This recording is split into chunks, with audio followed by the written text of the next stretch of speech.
everybody, and welcome to this week's Bodacity Show. I'm your hostess with the mostest, Jeanette Anderson, and I'm here with fabulous Randy Peyser or Peyser? I forgot to ask. Peyser? Yes. Okay.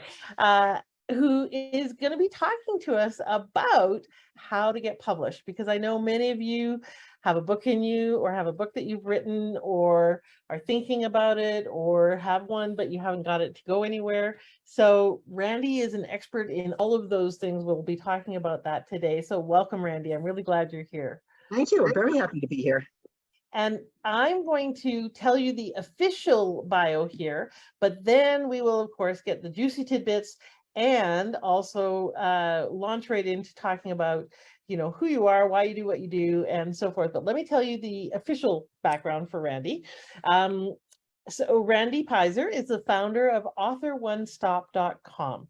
She edits books, ghostwrites book, and helps people get book deals with New York publishers.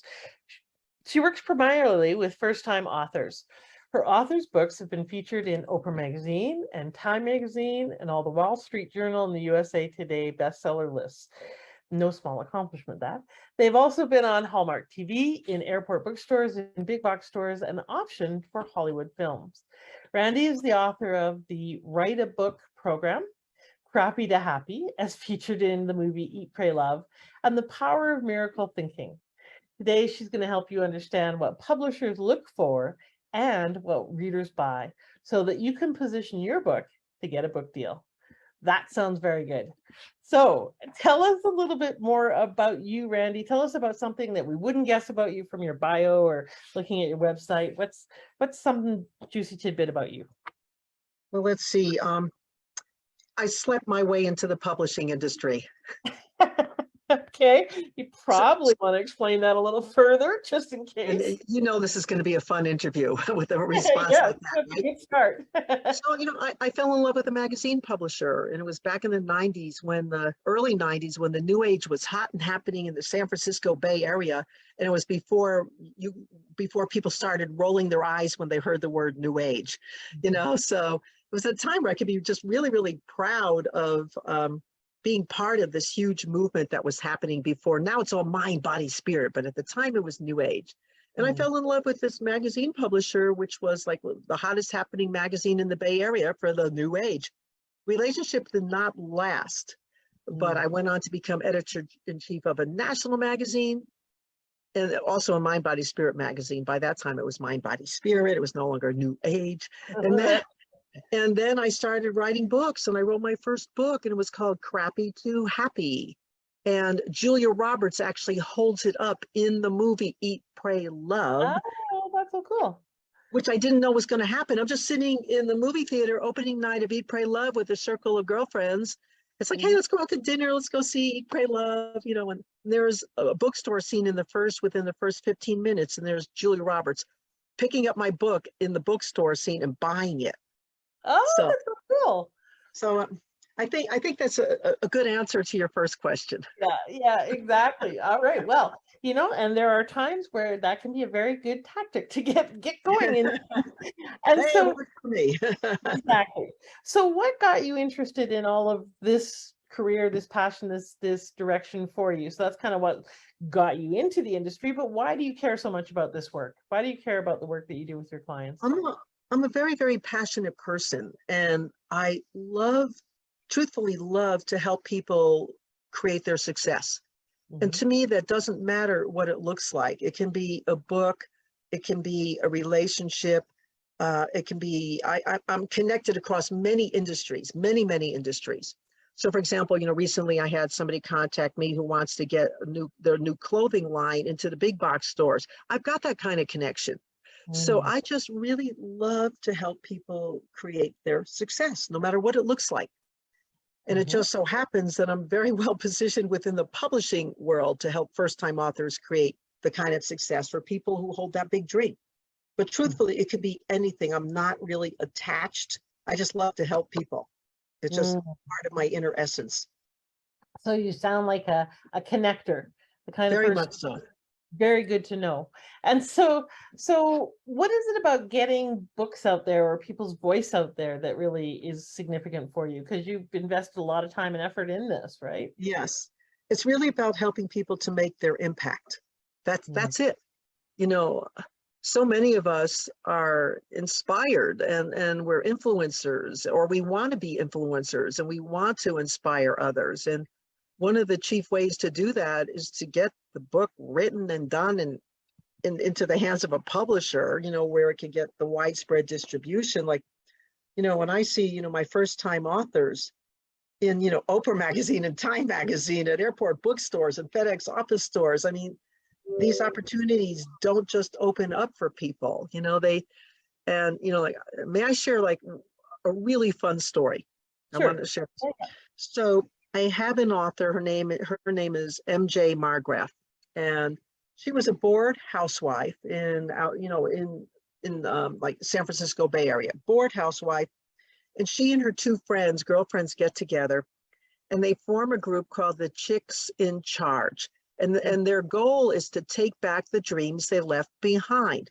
Mm. So MJ's dream is to become a pilot, but there's two really big obstacles that she's facing. One is that it's a very male-dominated industry. And secondly, she has to learn how to fly a damn plane. And so her book is really fun writing. And she does succeed. She becomes a pilot, but she doesn't stop there. She becomes a flight instructor, but she doesn't stop there. On the International Space Station, there is a game that's being played that she invented with a group of high school students.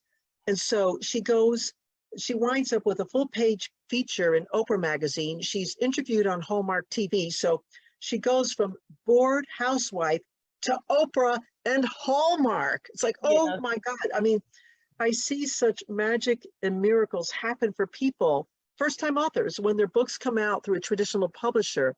Like, even my own book, in the movie Eat, Pray, Love, or, they're in airport bookstores. I mean, it's just amazing. The new doors that can open for people and to continue to make their influence and their impact.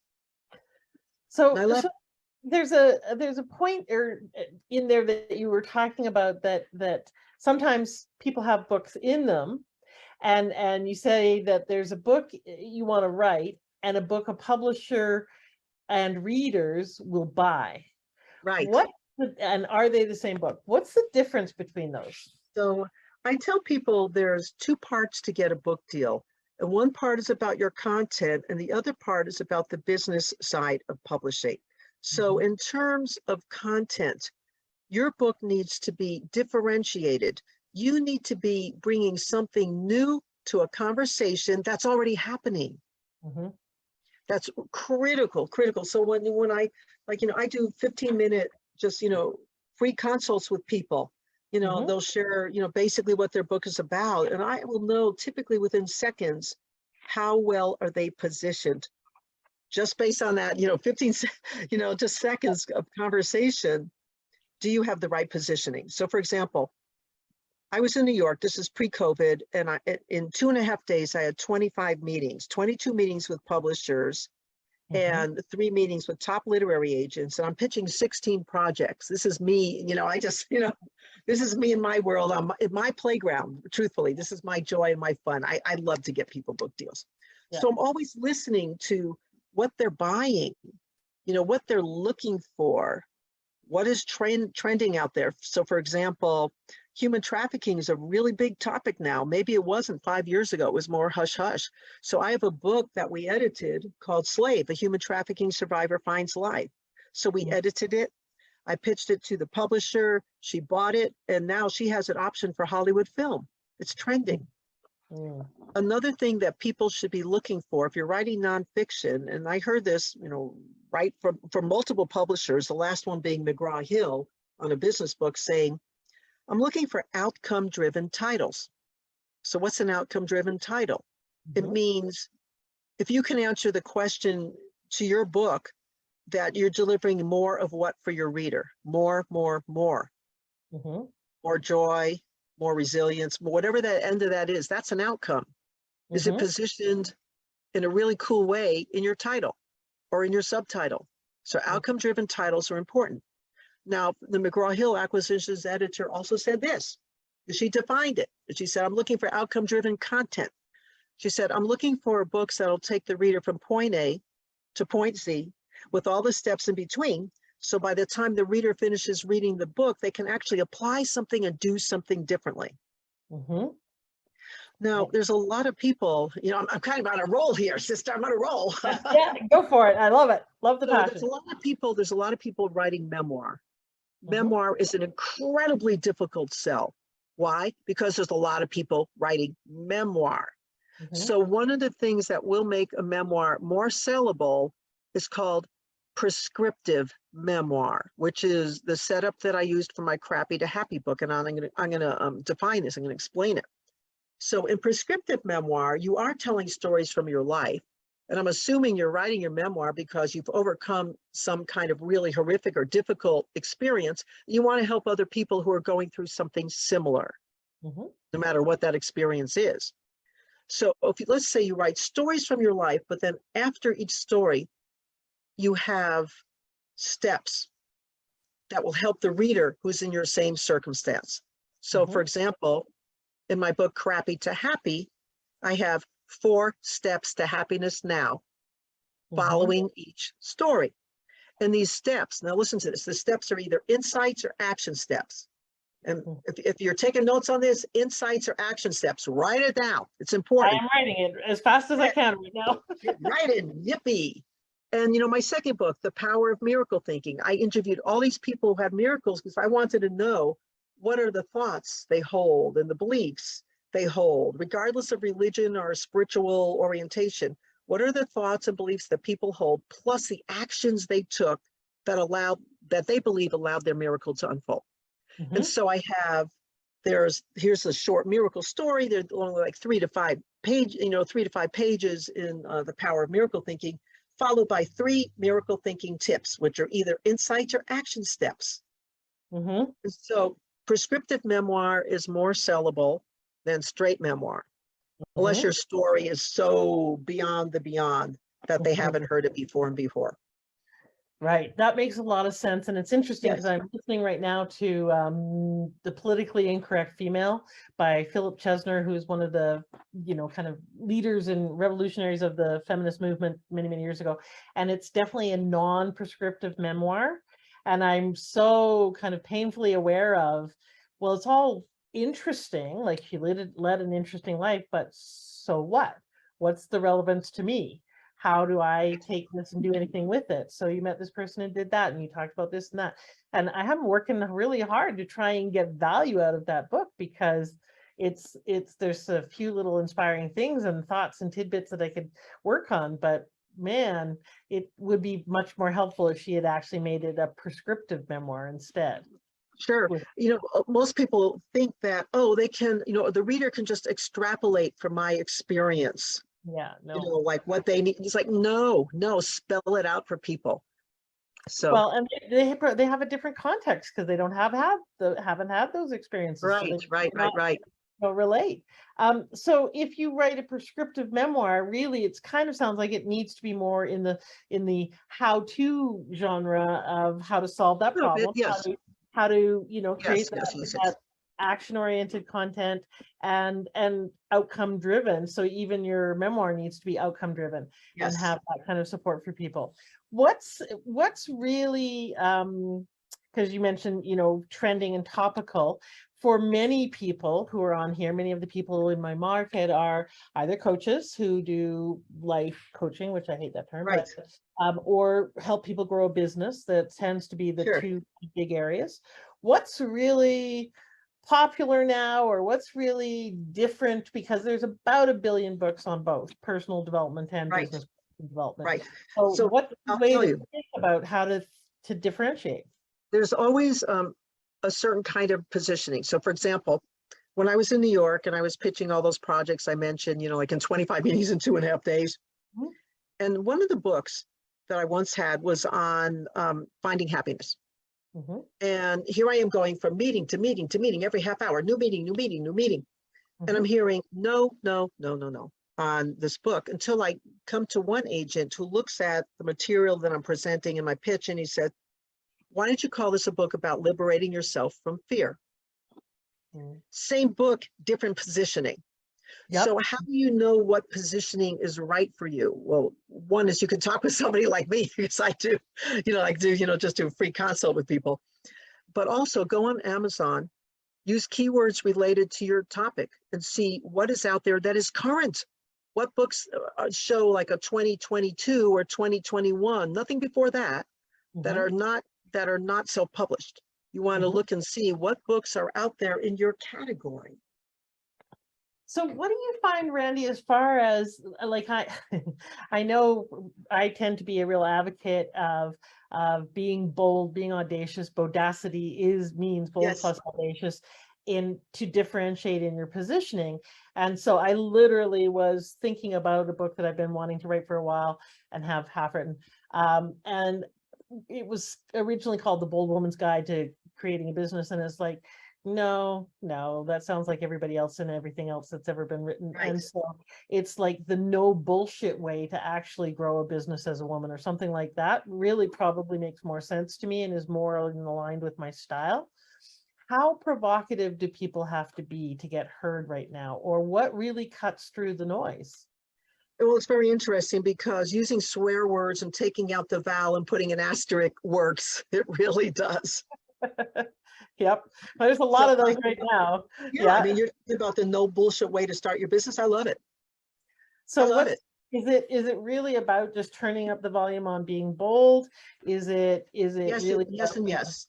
Unique, bold, anything that's going to help the reader remember your title without you having to repeat it. Okay. Yeah. And what is the so you mentioned about getting a publisher or an agent. Yes. Right now, a lot of people are self-publishing, and there's lots of kind of general knowledge or thought that publishers don't really help you actually sell your books. You actually have to sell your books. They just publish your books, which is very different. So why should people go in one direction versus the other? Why should they get a publisher versus self-publish? I got this. I know you do. So I'm not attached to which way people go. I just want what is highest and best for each person depending on their goals. So generally speaking, and I've done both of my own books, Crappy to Happy, traditional publisher, Power of Miracle Thinking, self-published. So generally speaking, these are very general terms. If you want to get a book out quickly, you want control over absolutely everything and every word you've written, and you want to make more money per book, in general terms, self-publish. If you are using your book for your career, definitely try for a traditional publisher. Why? The book's going to wind up in every Barnes and Noble across the country, as well as indie bookstores, and you're going to get a lot more publicity and media. And so if you're really wanting to make the biggest impact, typically that's by going through a traditional publisher. You will usually make less money per book, but then you have widespread distribution. And like, as I mentioned, all my first-time authors getting all of this credibility. Like, the first book I ever sold was called Nice Girls Do Get the Sale by Eleanor Stutz.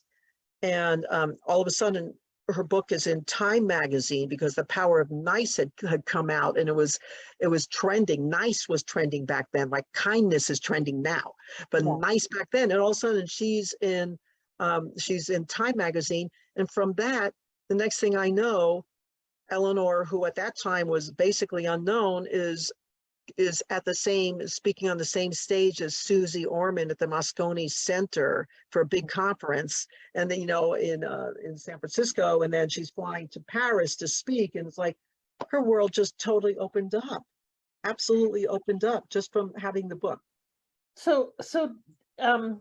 But what I have heard, and I know a lot of authors, is that traditional publishers tend not to actually do much to market your book, to get you media, etc. You really have to drive a lot of that. So if people are thinking, okay, I'm going to go get my book published, how much responsibility do they have to take for actually selling their book? The author always has responsibility for selling their book, either way. Absolutely, either way. Okay. So what would be a reasonable expectation of a publisher for them to actually do and support you with? So for example, with my Crappy to Happy book, I would send, every time I had a place that was going to review my book, they would send out review copies. They do a lot of that pre-work as well. Like, one of the books that we did a couple of years ago, Words Whispered in Water, and it's a whistleblower book by woman Sandy Rosenthal. And, Publishers Weekly picked it up as one of their top 25 picks. It's won 7 awards, so to get positioned with Publishers Weekly, I mean, one of my authors who got, $125,000 advance in a bidding war between 9 publishers for a book we worked with, those kinds of things, traditional publishers. So, and that's Right. largely predicated on a person's, the size of their list. So for example, a mid-range publisher wants to sell 3,500 to 5,000 books in the first year. Simon & Schuster, Penguin Random House want to sell 10,000 books in the first year. So I ask authors, where do your numbers need to be to justify those sales? Because you just have to. So you have to actually have a list, have a plan, have a way to get your book out there. Yes. What's the role of an agent, and when should people get an agent and when don't they need an agent? I will take nonfiction directly to publishers and fiction to agents because they have more connections in the fiction world, and also because they sell to film if the book does well. If I see like, for example, that book that got the 6-figure deal with the bidding war between 9 publishers, I brought in McGraw-Hill, then all of a sudden Simon & Schuster was interested. And as soon as I had, 2 of the powerhouses like that, I contacted one of the agents I work with and I sent her an email, but I didn't send an email text. I wrote a subject line. My subject line read, Linda, can you conduct this bidding war? And Linda, the agent, called me within 10 minutes. And the next thing you know, my 2 publishers have grown to 9, and the big bidding war, and it just goes up and up and up. And, that book became, Cosmo called one of their top books of the year. So what's the difference between authors and because there's millions of books being written all the time, authors who have 25 boxes of their books sitting in the garage, and those that don't? So that's really a sales connection, a sales question. I tell people my wheelhouse is really to help people get the content right. So we analyze text, or we edit text, or we do one-on-one book coaching per chapter to help people write their books, or we ghostwrite the books entirely. So that's the part about getting the content right. And then I pitch to traditional publishers. And there were steps in between. We have to put together the business plan. I help people with all that. If they want to self-publish, I'm answering your question, but I have referral partners for self-publishing if that's the person's choice, or if their book is better suited for it. I'm not involved in the sales. It's not what I do. So just get the content right, get the book sold. That's what I do. That's my lane. Right. I do have referral partners who have done phenomenal, help my authors phenomenally, whether it's on, Facebook ads or LinkedIn, wherever they're positioned, Instagram. I have the right people to refer people to. And that's what I do. Yeah. I just stay in my lane, just stay in my lane and do it well. And I know a lot of speakers that use the book at the back of the room when they're speaking. Oh, sure. And sell, but that's also very challenging because you have to schlep your books around and you have to do a lot of fulfillment afterwards and so forth, and can be a source of revenue, but it's not necessarily an easy one. And so for many people, because there's so many books being written right now and so forth, many people think of a book as just a really expensive business card now. What would you say in terms of the benefits of writing the book, the actual benefits to credibility, because like when everybody's got a book, does it actually differentiate you now? Does it really help? What do you see? Yes, it does. Yep. Yes, it does. And especially if it comes out through a traditional publisher, because those books are vetted. And like, when I have a publisher who tells me he gets 10,000 manuscripts a year, that's roughly, simple math, 860 a month. And it's my job to get my people to the top of that. And that's what I do. And so, there are certainly ways to do that, right. With the differentiation, with the way something is pitched. So for example, Words Whispered in Water. When I pitched that author, I pitched her as the new Erin Brockovich. Mm. So everybody can wrap their head around that. They immediately know it's a whistleblower book. It was related to Hurricane Katrina. Mhm. And originally it had a really broad title. I love playing with titles, with people's titles. If you Mhm. have any people listening, they need help with their title, just call me. You know, so I mean, really. So the original title for like Words Whispered in Water was really kind of dry. I call it, you know, it's kind of like rice cakes, dry rice cakes stuck to the roof of your mouth.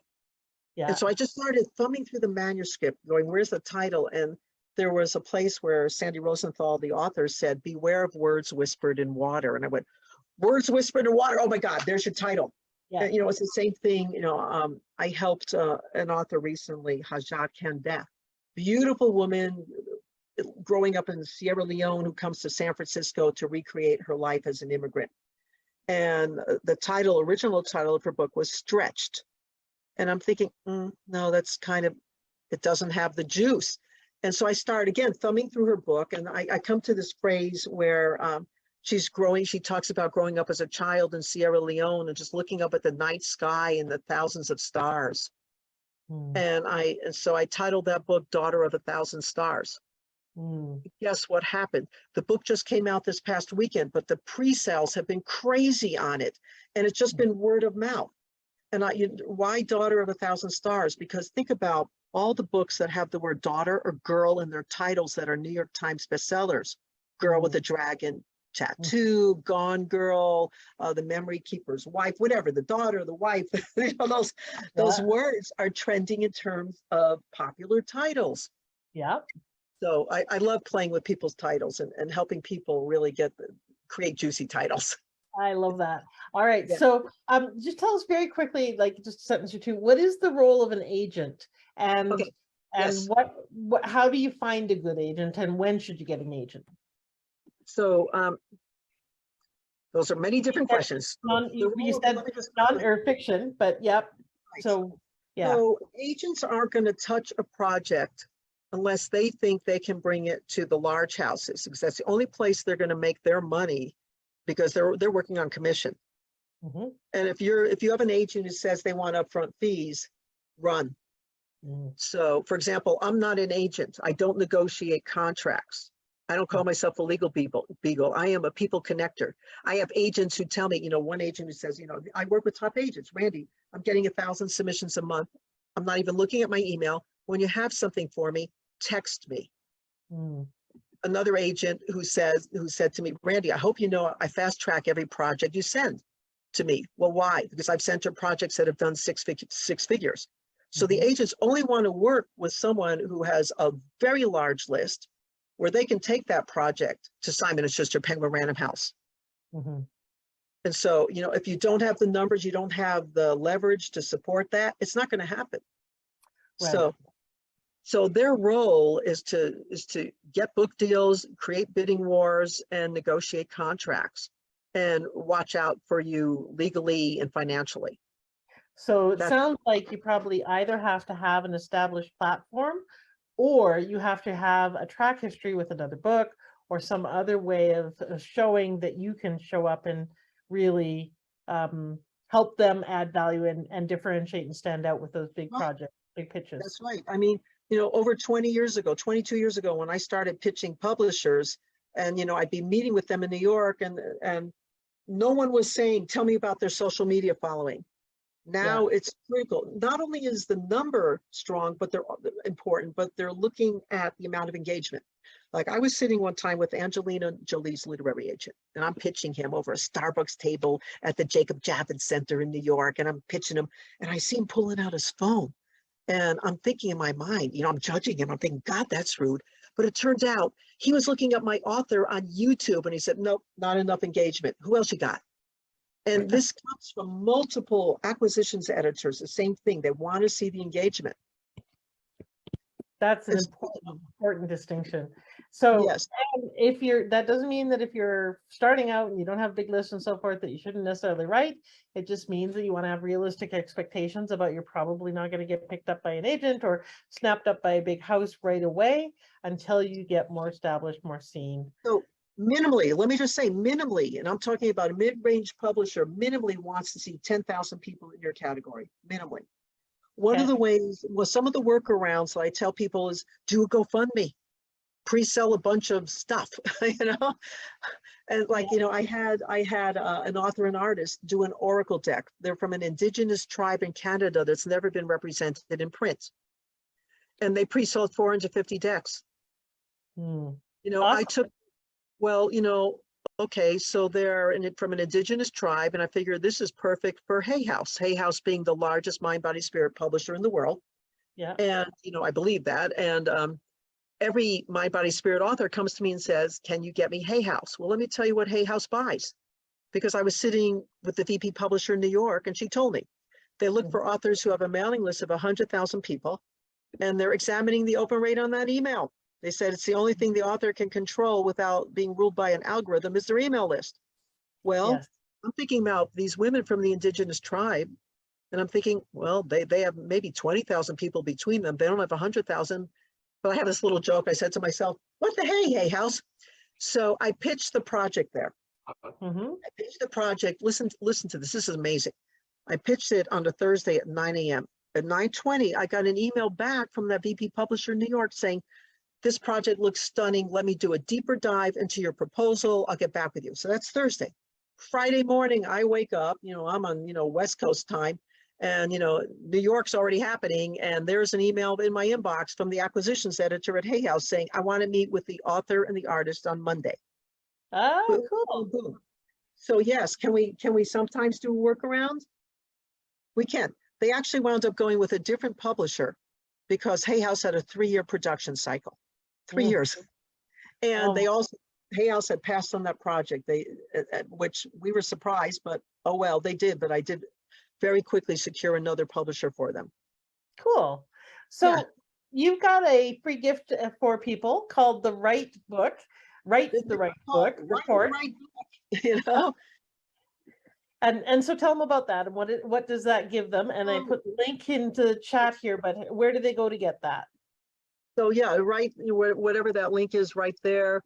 Yeah. It's with exercises, important exercises for people to help figure out what is the right book to write. You know, you could be positioning yourself as an expert by either writing memoir or writing a how-to book with steps or whatever. There's all different things. So it's a really great way to figure out what's the best book for you. And then of course Mm. you're always welcome to jump on a call with me and, you know, see, this is what I've come up with, and, you know, what do you think about this? Just throw your idea, you know, throw it to me, and I'll pitch it back and tell you. Okay, awesome. So that's a great offer, everybody. And when people say that, you may think, oh, well, they're too busy or they don't really mean it, or it's just going to be a sales pitch or whatever. Take them up on it. At the very least, you get some great input, some great ideas, and you may find a resource that you can work with or that will support you in actually turning your dream into a reality. So you want to go to her website, Author One Stop, so AUTHOR ONE, so not the letter or the number, stop, STOP.com, and then / write dash the dash write dash book. Okay, Right. so right book. And how else can people get a hold of you and find out more about you? You know, I just want to back up a second and say, I am not the salesy, sales pitch, smarmy person who will corner anyone ever. That's not who I am. It's not where I come from at all. I'm here to provide information and access. You will not get a sales pitch from me. And that's like, you know, a promise. I can tell you what I can do for you, but that's it. That is it. You know, because I'm always hesitant to be on calls like that too, where I want information and then somebody's like pitching me so hard. It's like, no, I'm not that person. And I will never be that person. It would violate my integrity to be that way. So, so Yep. So how can can, people connect with you? yeah, you know, my schedule link is in the chat, and that's easier. Just go on Author One Stop. There's, you know, you can just schedule a chat with me there. I also do want to mention that I'm doing webinars on converting books to scripts for film. And I'm very much moving into the film avenue in a really strong way, and it's exciting. So there's free webinars about that for people who are interested in writing for film or streaming services or TV. Awesome. I love that. Okay. And they can get information about that on your website as well, right? Yes. Perfect. Okay. So what's one last tidbit or piece of inspiring advice that you have for people that you Okay. want to leave people with? Okay. So I actually have a challenge to you, to Okay. if you're listening right now. This is my challenge. You know how in a lot of books, the book will start with a quote by some famous person. And this is my challenge to you. You be the person that other people quote. You be the person that other people create memes off of. This is your opportunity to bring your voice, your unique self, your message to the world. Go through your chapter and find some juicy sentence that you wrote and use that as your quote. Pull it Mhm, from your text, put it at the top as well. It's called a pull quote in the magazine world. mhm. You be the person that other people quote. I love that. That's a great challenge, great reminder. And I'm absolutely going to go do that. Actually, is go and pull some of my content and turn them into memes. So thank you for that, Randy. I appreciate you being here. So please do reach out to Randy, book a call with her. Go check out that how to write the right book ebook for you to see whether or not you're ready to get rocking and rolling with that. Or if you've already got a book, are there additional ways that you could actually move it more, get it more seen, more published, more out Absolutely. there, Yeah. um, in the hands of more buyers? Because if you So already did all that work, you might as well actually get it in the world more. I have connections that are so powerful for people, for bulk sales to corporations, associations, schools, military, large organizations. And I also have connections for wonderful for audiobooks as well. So those are just, two things I could just think of off the top of my head. Awesome. All right, my friends. And what I hope you also got kind of as a subtext here is one of the real values, and in addition, because many of you are subject matter experts and have a lot of knowledge. Randy's obviously been doing this for a long time, has lots of expertise in the field. But what I also hope you picked up is that knowing lots about something is good, but knowing lots of people who can help people with that something is even better. I saw a stat somewhere that people who are connectors make on average $60,000 a year more. Don't ask me where I saw it, but I saw that stat. Um, and whether it's true or not, I think it's very obvious. We live in a connection is current as currency economy. And so being a good connector is brilliant business strategy.